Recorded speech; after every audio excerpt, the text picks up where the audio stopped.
సమంత అంది కదా, ఇది ఏమంటారు దాన్ని, మీ సినిమాకి మీరే హీరోలని. హీరోయిన్లని ఎవరన్నారు? మీరు ఎప్పటి నుంచే హీరోలే.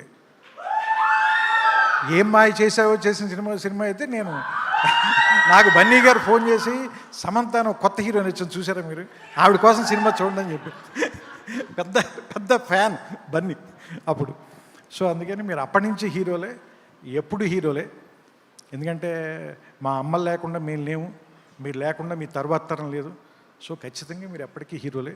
సో ఆ విషయంలో మీకు ఎవరో పవర్ ఇవ్వాల్సిన అవసరం లేదు, మిమ్మల్ని ఎవరో ఎంపవర్ చేయాల్సిన అవసరం అంతకంటే లేదు. ఎందుకంటే మీరు ఆల్రెడీ పవర్ఫుల్. శక్తి అంటేనే స్త్రీ కదా. అందులోని ఈ 9 రోజులు మనకి ప్రపంచం మొత్తం చెప్తున్నాం, మన హోల్ ప్రపంచానికి అంతటికి మీరే శక్తి, మీరే కొంచెం మాకు ఇవ్వాలి, వీలుంటే మమ్మల్ని కొంచెం ఎంపవర్ చేయండి. సో మీరు మరింత ముందుకెళ్ళాలని, మీరు ముందుకెళ్తుంటే, ఎందుకంటే మనకి చెప్పారు కదా, ఏమంటారు దాన్ని, ఒక మగాడు సంతోషంగా ఉంటే వాడు డబ్బు వల్ల సంతోషంగా ఉంటాడు, బట్ ఒక స్త్రీ సంతోషంగా ఉందంటే ఒక కుటుంబం వల్ల సంతోషంగా ఉంటుంది. అందుకని ఒక స్త్రీ బాగుంటే కనుక ఒక యూనిట్ అంతా బాగుంటుంది.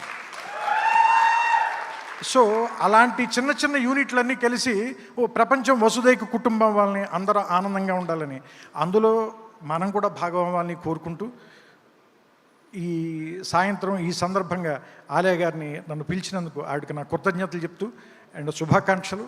And me cinema already super hit అని నేను నమ్ముతున్నాను. ఖచ్చితంగా రేపు 11వ తారీఖున మార్నింగ్ మీకు తెలిసిన తర్వాత నా నెంబర్ ఉంది కాబట్టి మీరు నాకు మెసేజ్ పెట్టండి. Okay, I wish you all success.